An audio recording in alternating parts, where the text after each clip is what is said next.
The trade deadline is more than a month away, but I know a lot of you have questions about what the Orioles are going to try to do to improve this team. So I'll try to answer some of those deadline questions and many more coming up on this mailbag episode of the Locked On Orioles podcast.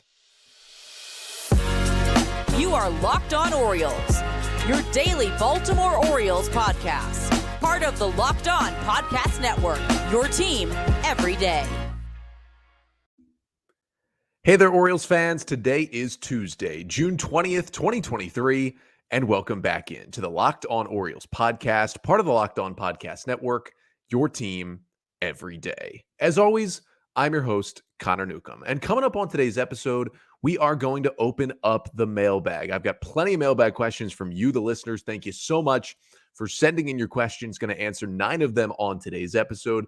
Talking a lot about the trade deadline, what the Orioles could do about 6 weeks or so from now. We'll talk a bit about what the O's roster plans will be coming up with things like the number 5 starter, with things like Cedric Mullins returning and others, and a couple of fun questions coming up at the end of the pod. But that's all coming up on this mailbag episode of the Locked On Orioles podcast, which is brought to you by Game Time. Download the Game Time app, create an account, and use the code LOCKEDONMLB for $20 off your first purchase. Last-minute tickets, lowest price, guaranteed. So we'll jump into the mailbag here on a Tuesday. Again, apologies from my end. The episode not up at its usual time, usually kind of up right in the morning here, getting you the episode here late morning, early afternoon on Tuesday. Had a little bit going on Monday, so had to post a little bit later here. Also, just losing the voice, not losing the voice, but not feeling 100% for this episode, so bear with me, but still going to answer your mailbag questions after the Orioles had the off day on Monday, and then we'll get back into baseball tonight at the Trop against the Rays. But let's kick off this mailbag with a question that I got from a couple of people. It first came from Mark via email, and a similar question came from Braden on Twitter.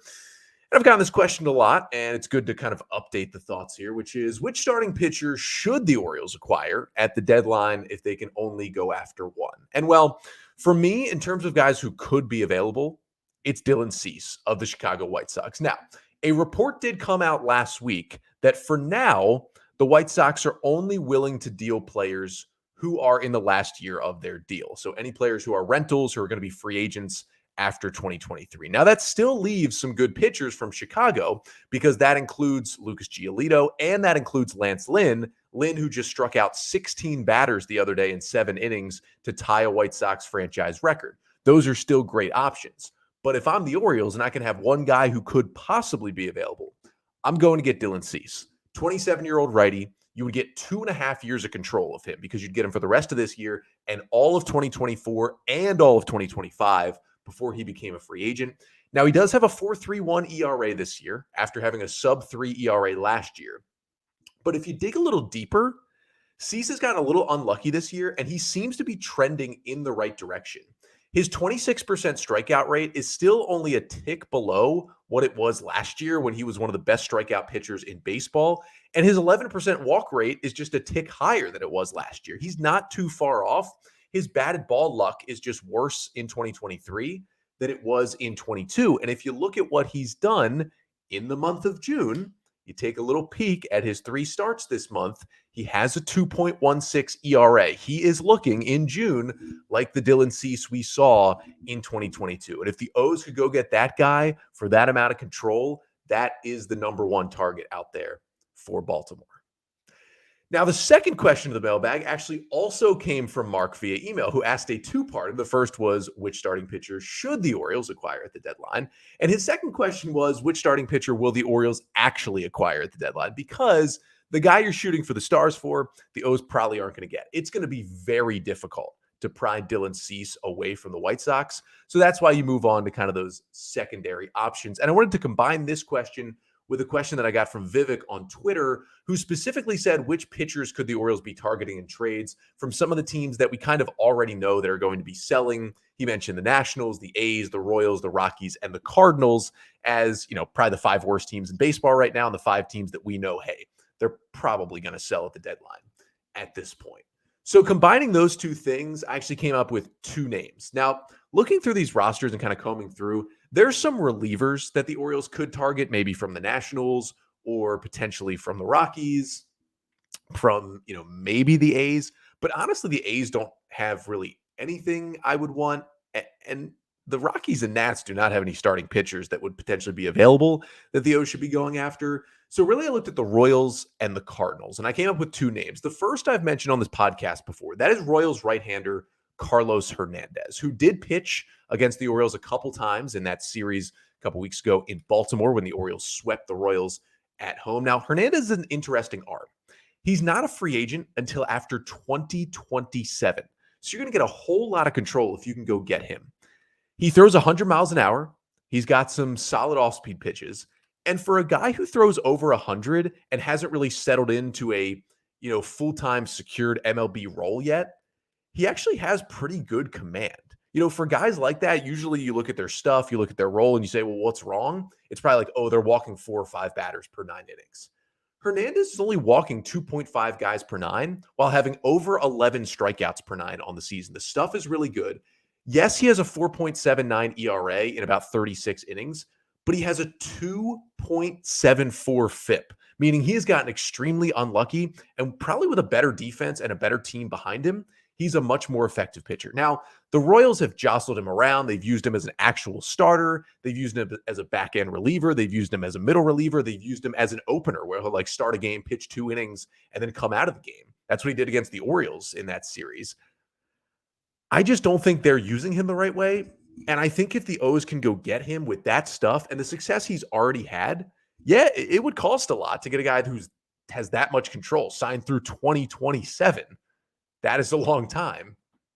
But I think if the O's could go get him, they could turn him into what I think would be another guy to add to Cano and Bautista as an unhittable back end of the bullpen guy.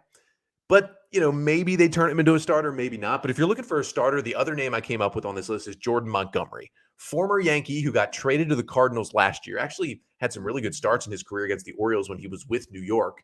Montgomery, it's been a little rough at times in a Cardinals uniform. He is a pending free agent, but the left-hander has honestly been pretty solid this year for a bad Cardinals team. In 14 starts, he's got a 3.91 ERA and a 3.62 FIP, about 8.5 strikeouts, 2.5 walks per 9. Not amazing, but he could be a really, really solid 4 or 5 starter in this rotation with a ceiling that's higher than that.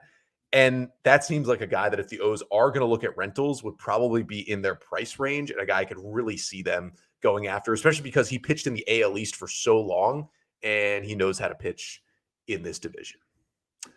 Third question comes from Ray on Twitter. He gave me a true or false. Ray said, true or false? The Orioles need to add a bat more than they need to add a starting pitcher at this year's trade deadline. That's a big false for me, Ray. I know sometimes, the bats aren't up to what we want them to be. And the bats haven't performed like they did, back in April this year for the Orioles. But the O's still need a starter more than they need a bat. The Orioles offense still right now, 107 team WRC plus, it's 7th in baseball, 350 runs on the season coming into play Tuesday, 9th in baseball. If you got a top 10 offense, that's pretty good. Plus, you can add bats from within. Talked about this on yesterday's episode. Jordan Westburg, Colton Cowser, both seem pretty ready to go and could be impact bats that you can add to the lineup. Plus, you get Cedric Mullins and Ryan Mountcastle back from the injured list soon. Your lineup can immediately get better here without the trade deadline. Starting pitching is a different story. Yes, you can, call up Grayson Rodriguez again and hope he is better, but there's not nearly as many internal options. And while I mentioned that top 10 offense for the Orioles starting pitcher ERA is 4.61. That is 20th in baseball. That is still a much larger need than a bat is. And so I would still say starting pitcher, number one thing the O's need to go after at the deadline. We still got 6 more questions to get to here on a mailbag episode, talking about what the Orioles will do with Grayson Rodriguez versus Cole Irvin in the 5 spot in the rotation. Talk about what the O's will do with the roster when Cedric Mullins returns, and then talk a bit about the infield prospects the O's have in the system and which ones will actually end up playing for the Orioles. That is all coming up next. But first, this episode of the Locked On Orioles podcast is brought to you by Game Time. Now, for me, I'm not a season ticket holder for the Orioles. I'm more of a buy ticket to the last minute guy. And Game Time helps me do that. They've always got the best price on last minute tickets right on the Game Time app. You pull up the app, Orioles game is right there. Click on it, get a great deal. Boom, you go to the ballpark. Last game I went to last Sunday, literally bought a $3 ticket on Game Time 20 minutes before first pitch. It got sent immediately directly to my phone, and I got in through the gate right on the Game Time app and watched the Orioles sweep the Royals. That's how easy it is on Game Time. And they've got flash deals on those last minute tickets. I got a flash deal for a super cheap ticket to get into the ballpark. And on the app, they show you images of the seat views. They got a low price guarantee. They really have everything that you possibly could need. And they have that Game Time guarantee, which means you'll always get the best price. If you find tickets in the same section and row for less, Game Time will credit you 110% of the difference. So snag the tickets without the stress with Game Time. Download the Game Time app, create an account, and use code LOCKEDONMLB for $20 off your first purchase. Terms apply. Again, create an account and redeem the code LOCKEDONMLB for $20 off. Download Game Time today. Last minute tickets, lowest price, guaranteed. So we're back here on a mailbag episode of the Locked On Orioles podcast after the Orioles had the off day on Monday. Wanted to answer your Orioles questions and get right back to it with our fourth question of the day, coming from Jay on Twitter, who asks, what will the Orioles do with Grayson Rodriguez and Cole Irvin currently in the number 5 spot in the rotation? Now, this is a good question because the Orioles sent down Grayson a few weeks ago after another bad start against the Texas Rangers. And after that, they were able to skip him because they didn't need a 5th starter because of some off days. They did a bullpen day that was a disaster. And then finally, they turned the reins over back to Cole Irvin. He got that start last weekend against the Royals. He was all right. He got another start against the Cubs on Friday. He was not as all right. Gave up 3 home runs in that game, only pitched 4 innings, and the Orioles ended up losing. The thing with Cole Irvin is he hasn't been like nearly as bad in his 2 starts back since those first 3 really, really bad starts to open the year that got him sent down to AAA in the first place. But a lot of Cole Irvin's value is tied up in his ability to pitch deep into games. He pitched almost 200 innings each of the last 2 years with the A's because he consistently could pitch 6 or 7 innings, even if he did give up a few runs early. He hasn't done that yet in any of his 5 starts with the Orioles. Meanwhile, Grayson is killing it in AAA. He's been unhittable, basically, in those 3 starts with Norfolk since the Orioles sent him down. So what I think the Orioles are going to do right now is I think they're going to give Irvin one more shot in the big leagues, and they're going to get a look at Grayson for one more start in AAA. And if things continue to trend in the same direction, where Grayson's dominating AAA again, and Irvin's just still looking shaky in the bigs, I think they could make that switch again. Now, the one thing I could see them doing is I think, right now they have Spenser Watkins in the bullpen. We'll see if the O's make another roster move before Tuesday's game. But what they could do is maybe you call up Grayson, put him in the 5 spot. You keep Irvin on the roster, but you put him in the bullpen as the long man, and then you send Spenser Watkins back down. I think that's what they could do here shortly. Or, if it's not Watkins a week from now, it's somebody else. And maybe if you stash Irvin in the bullpen a bit, at the very least, you have that long arm who, if a game does get away from you on either side, a good way, you're up by 7, bad way, you're down by 7, you have Cole Irvin there. And maybe you can mold him into somewhat of a reliever for now. And then he's ready, if a starter goes down, to just jump back in, make a spot start, and rejoin the rotation. Next question comes from Dan on Twitter, another roster shuffling type question, who asks, what will the Orioles do with the outfield when Cedric Mullins returns from his injury? Now, we do know that Mullins is resuming baseball activities in Sarasota right now after that groin injury has kept him out for a while. I haven't heard like an official timeline. I hope that Mullins is back before the All-Star break. We will see. I would say worst case scenario, Mullins returns as soon as the All-Star break is over. So that's about, early to mid-July. And the hope is he's back before then, right? Like that, he could certainly be back before then. But let's say sometime in early July, Mullins is back. Now, what do they do with the outfield? It's an interesting question. First of all, Cedric Mullins gets slotted right back into center field and plays every day, just like he was doing before the injury when he was just one of the Orioles' best hitters at that point before the injury. But what they do around that will be interesting. I think Austin Hayes has done enough to say he's going to be in left field pretty much every single day, hitting .320 to lead the team. And you got to have Anthony Santander in there. He's providing a power bat. Now, what you can do with Santander is kind of move him around. He can play right field, he can DH, he can play first base a little bit. I know by then you'll have Ryan Mountcastle back in the fold, and Ryan O'Hearn's been amazing. You want to play him, so it's going to be a shuffle. But I think at this point, you have to keep Aaron Hicks. He's just been a good enough player. He can be a defensive replacement. He can, play in certain spots in the outfield. He can play all three outfield spots. He can DH for you. He can come off the bench as a pinch hitter. You got to keep Aaron Hicks. I think you have to send Ryan McKenna down. I think that has to be it for Ryan McKenna. Once Mullins comes back, Hicks has been too good, and you have Colton Cowser there. Now, I've talked about how the Orioles should call up Colton Cowser, and I think in return, either send down McKenna or maybe you send down Josh Lester, I would think, to call up Cowser.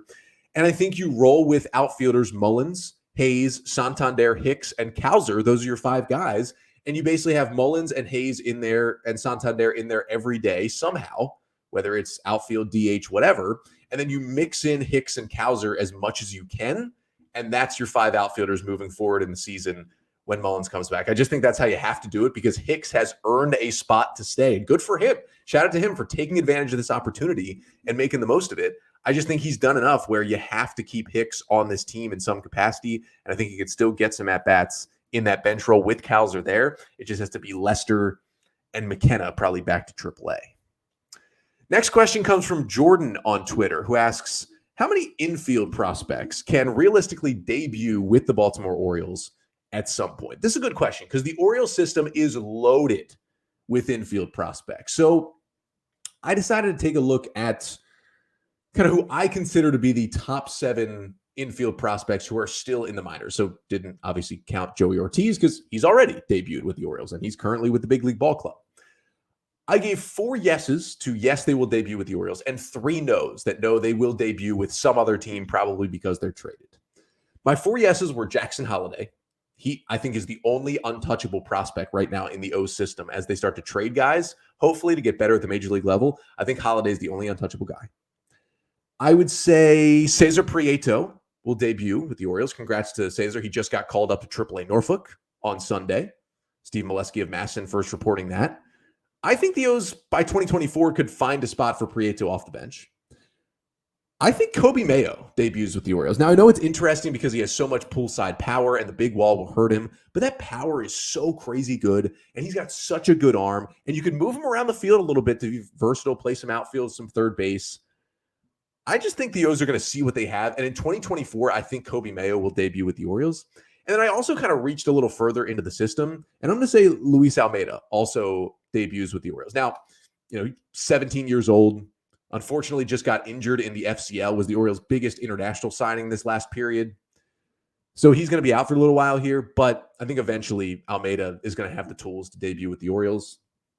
Now, the other 3 guys I think are going to be traded. Number 1, I have continued to say this, and I'm just going to stick with it. I think the Orioles are going to trade Jordan Westburg at this year's deadline before he ever debuts with the O's. I just think it's going to happen. Number 2 is Connor Norby. I really love Connor Norby. Like, he's one of my favorite prospects in the system. I just love to watch him hit. I just don't know where he's going to fit in because I don't see the Orioles relying on all of these prospects in the infield moving forward. I think there'll be some additions, and some guys who are currently on the big league roster will stick around. I just think Norby could be a trade piece. And then Max Wagner. I like Max Wagner. I like the power. I just think he's a very similar player to Kobe Mayo, just with more speed. But Mayo's just better and further along in the system. And so I think they take Mayo and they trade Wagner at some point before he would debut. That's how I see it working out with the infield prospects. But we've got 3 more questions to get to on a mailbag episode here to finish off the pod. Going to talk a bit about comparing the Orioles' last division winners to this year's current team. Talk a little bit about the Cole Irvin trade and how you should be looking at it at this point in the season. And then a little more about the deadline, specifically what it could look like as a whole, not just for the Orioles. So we're back here on a mailbag episode, finishing things out. 3 more questions to get to. But first, the Orioles are back in action on Tuesday night, having the mailbag here today because the O's were off Monday after dropping 2 of 3 in Chicago against the Cubs. They are in the Trop this week for a quick little 2-game series against the Tampa Bay Rays, team that they are 5 games back of and could gain some ground on tonight in Game 1. Kyle Bradish will go for the Orioles, trying to continue what's been a really hot stretch for him on the mound. And he will go up against Tyler Glasnow, who the Orioles have not seen in a while because he missed a good amount of time after Tommy John surgery. But the 29-year-old righty is back. He's made 4 starts back from injury this year, has a 3.43 ERA. But in his last start, he was a little shaky against the Oakland Athletics, which does not fare well for him, but could be good news for the Orioles. His last start in Oakland, 5 1/3, 3 runs on 6 hits, 6 Ks, but 4 walks, and looked rattled against a pretty bad Oakland offense. We'll see what the O's can do to Glasnow in tonight's game 1. That is a 6:40 p.m. Eastern time start between the O's and the Rays, 2 of the best teams in baseball. And you can listen to every pitch of the Orioles' hometown radio broadcast of tonight's game 1 between the O's and the Rays on the SiriusXM app. That is the SXM app with SiriusXM. Just download the app and search Orioles. But back to the mailbag here. 3 more questions to get to. First one comes from Andy on Twitter, who asks, who would win a playoff series between the 2014 Orioles and the 2023 Orioles? This I thought was a fun question to put in the mailbag here because, of course, the 2014 Orioles were the last O's team to win the division, the best Orioles team of the 21st century. 96 wins, win the AL East going away, sweep the Tigers in the ALDS, and then we don't have to mention what happened in the ALCS that year. But it's a really interesting comparison between these two teams. So let's start with offense. 2023 Orioles are around the bottom part of the top 10 of the league in offense. 107 WRC plus is 7th in baseball. 749 team OPS is 10th in baseball. And their 84 homers are currently 12th in all of baseball. Now, comparing that to the 2014 Orioles, who were known more for their offense than for their pitching. 104 WRC plus was 6th in baseball, so very similar to this year. 734 OPS, also 6th in baseball. It was lower, but remember, 2014 was a very, very low run scoring environment. It was a pretty low home run environment. Nelson Cruz led the majors with 40 homers that year. Last year, Aaron Judge hit 60 plus. So remember that. And then 211 homers the Orioles still hit. They did lead all of baseball in home runs in that 2014 season. So I would say offense, in terms of run environment, I would give the edge to the 2014 Orioles. They had a deeper lineup, I think, top to bottom. They had more weapons off the bench, as we saw in the ALDS with guys like Delman Young, Jimmy Paredes. They were able to fill in with the Matt Wieters and the Manny Machado injuries, and still between, Nick Hundley and Caleb Joseph and Ryan Flaherty and Jimmy Paredes, they kind of backfilled that injury. Steve Pearce was obviously huge. Kind of feels like Ryan O'Hearn is becoming this year's version of Steve Pearce, which is awesome to see, but I'd give the slight edge to the starting pitching. Bullpen-wise, this year's bullpen, 3.53 ERA is 7th in baseball. 2014 bullpen, a 3.10 ERA was 6th in baseball. I would give the edge, I think, also to the 2014 bullpen. Very slight edge. Felix Bautista this year is better than Zach Britton was last year. But the Orioles, I think, had more depth of a bullpen then, especially once they added Andrew Miller to go along with Darren O'Day. It was just tough to hit that bullpen. And when you put Kevin Gausman in that pen, as well as he pitched in the bullpen in the playoffs that year, you add in the likes of Brad Brock and some guys who were really pitching kind of over their heads in 2014. Slight edge to that 2014 bullpen. Starting pitching-wise, this year's Orioles starting pitchers, they have a 4.61 starting pitcher ERA is 20th. 2014 Orioles had a 3.61 starting pitcher ERA. That was 12th. I think that is the biggest difference between these two teams. I give a slight offensive advantage to the 2014 O's, a slight bullpen advantage to the 2014 O's, but I give a huge starting pitching advantage to the 2014 O's. That combination they had that season of Bud Norris, Chris Tillman, Wei-Yin Chen, Miguel Gonzalez, and then, Kevin Gausman in the end is just better than what the Orioles are running out there this year. So I would say specifically because of that starting pitching, I'd give the edge to the 2014 Orioles in a playoff series. And I do think that this Orioles team will not win 96 games, and that team did. I just think it was a better baseball team.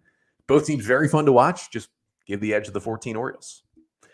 Next question comes from DJ Nana Sick Beats on Twitter, who asks, in kind of a snarky way, how was it a good idea to give up Darell Hernaiz, a top 20 Orioles prospect, to trade for Cole Irvin this offseason?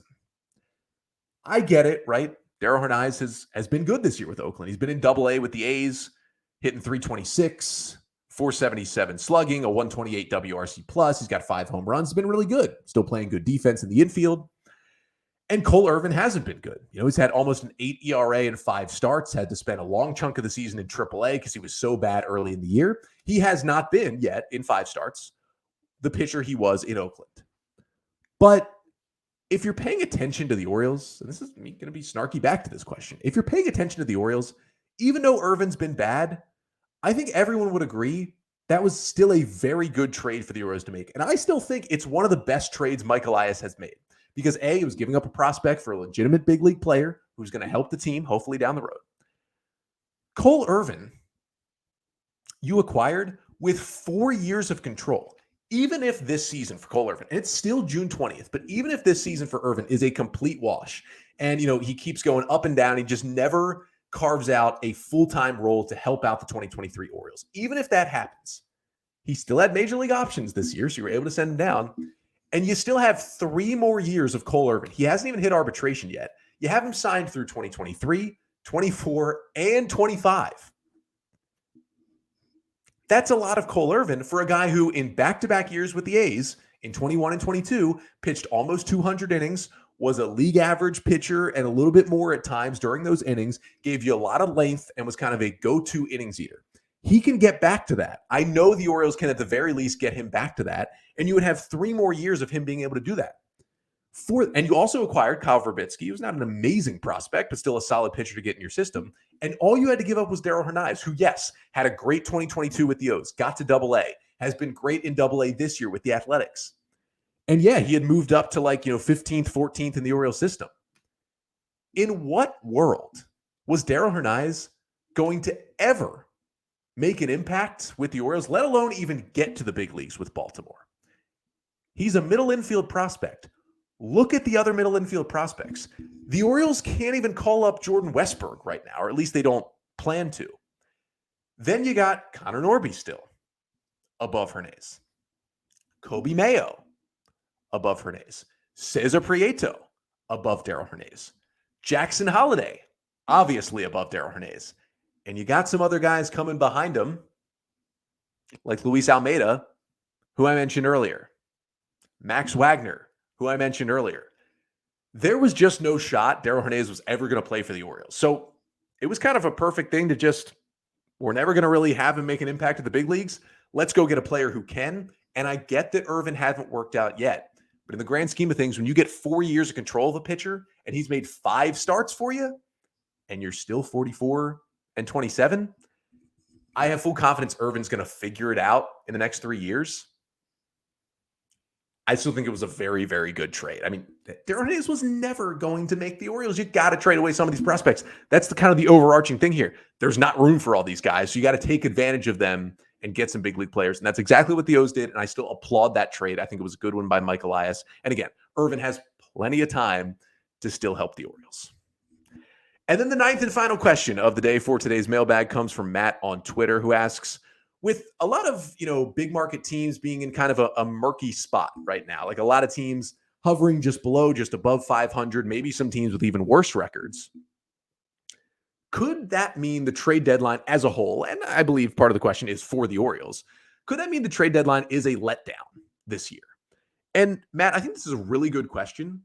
And I got to say, I think it will be.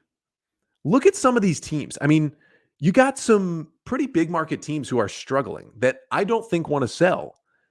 The White Sox will probably sell, I think, their rentals, but they're in a bad division, right? The Padres are down.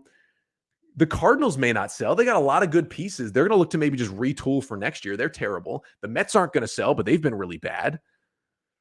I mean, Boston, they're not going to sell. They're above 500, but they're questionable. Seattle's right around 500. They're not going to sell, though. And then you think about the bad teams. What division are they in? The AL Central and the NL Central, where you have the Cincinnati Reds leading the NL Central at 3 games above 500. And then you've got the Minnesota Twins leading the AL Central at 36 and 37. They are under 500, and they have a 2-game lead on the Guardians leading the Central. So if you really think about it, I mean, yes, the Royals are completely out in the AL Central, but the 31-43 White Sox are 5.5 games back of the division lead. They are in it, and they're going to stay in it. You look at the NL Central.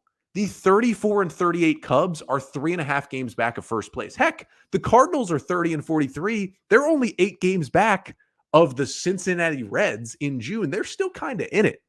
I really do think the two bad divisions, combined with some of the bad teams being teams with large payrolls who still want to go for it and are even going to try to add at the deadline, like the Padres, the Mets, Seattle, Boston, they're going to try to add at the deadline. I don't think there'll be as many good players as we all expect to be available at the deadline. And it's going to make for a really interesting price for some players. And I think a really interesting, but maybe kind of tame trade deadline in baseball this year. But that'll do it for today's mailbag episode. Thank you so much for tuning in. Thank you so much for sending in your questions. Again, if you sent in a question and it was not answered, it's still in my question bank. Could be answered on a future mailbag episode here on the pod. But I'll be back tomorrow recapping game 1 between the Orioles and the Rays and getting you all the O's info that you need here on the pod. But until then, I'm Connor Newcomb, and this has been the Locked On Orioles podcast, part of the Locked On Podcast Network. Your team every day.